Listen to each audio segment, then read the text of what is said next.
Let's perhaps start off on the property side of things and just the kind of research that's been done in terms of the property market in the UK right now and what kind of buying patterns we're seeing from foreign internationals at this stage of the game.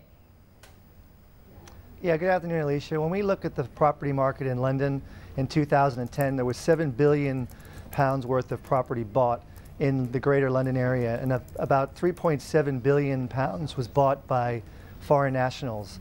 And when you look at Africa as a continent, they actually bought 300 million of that property, which accounts for about 8% of the property in London. So when we look at a number of leading indicators, we look at corporate profits, we look at flight movements, we also look at the percentage of fleet for sale.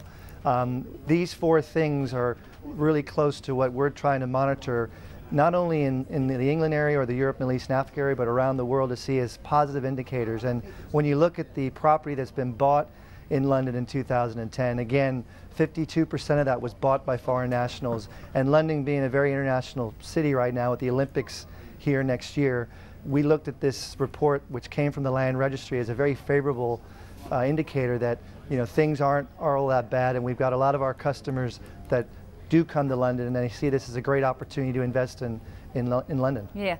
So for a business aviation manufacturer, of course, research like this key because it influences, the type of travel that you're seeing across borders. Let's take a look at the kind of activity you're seeing right now and just how much of an increase this current trend has contributed to. Yeah, and again, what we look at are three things: primarily corporate profits, we look at flight movements, and we look at the percentage of fleet. The percentage of fleet is slowly coming down. It is certainly the highest it's ever been in our industry's history.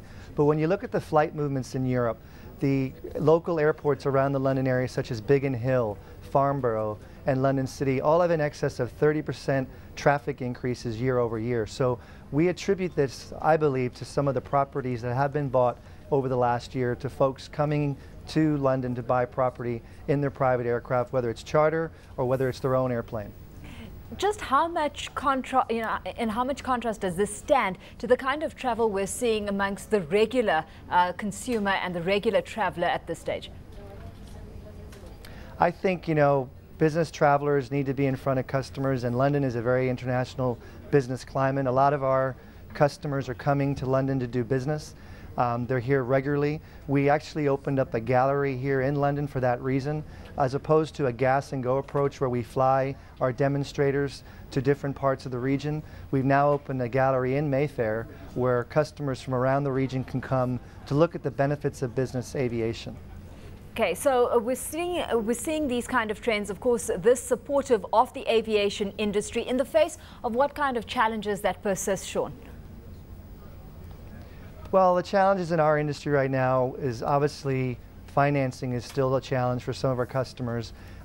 In some parts of the world where we do business, such as Africa, it's very important that we have the infrastructure in place to support our aircraft. And this year, we've gone into partnership with a company called ExecuJet, who are based in South Africa, and they also have facilities in Lagos, Nigeria, and in Dubai, where they actually maintain our airplanes. And it's very important that Service sells airplanes, so we've gone to great lengths building up that infrastructure so that places like Africa receive the same quality of service that you would receive here in Europe or anywhere else in the world. So where you're upping things on that side, I mean, in the face of what kind of demand are you seeing from Africa specifically, as a clientele base?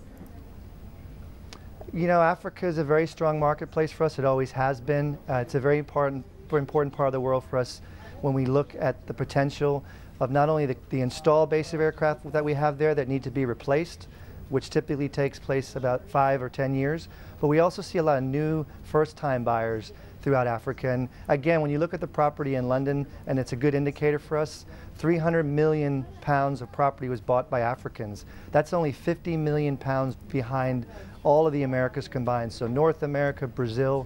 So we see Africans have an appetite to buy, and again, by opening up our gallery in London, we're trying to be in position so that when they're in London doing business, they can see us and learn the benefits of business aviation for their transportation needs.